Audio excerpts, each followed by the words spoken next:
menurutnya sifat-sifat ketakwaan yang diharapkan ketakwaan itu tetap melekat pada diri kita, tak ubahnya sebuah pakaian yang senantiasa melekat pada jasmani atau badan kita.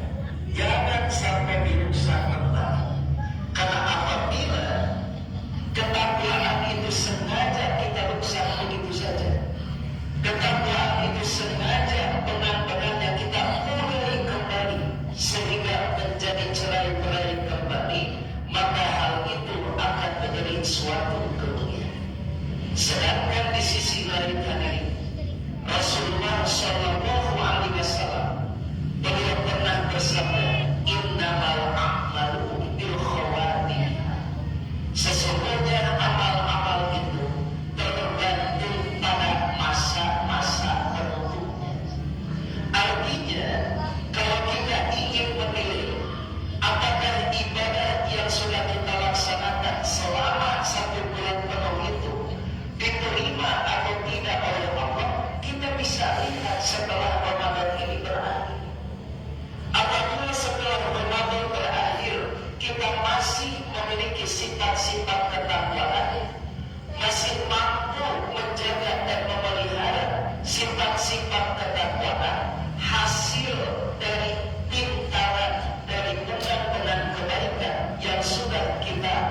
kita senantiasa menjaga sifat-sifat ketakwaan kita, jangan sampai dirusak kembali, karena innamal a'malu bil khawatiha, karena amal-amal itu diterima atau tidak, baik atau tidaknya tergantung pada penutupnya.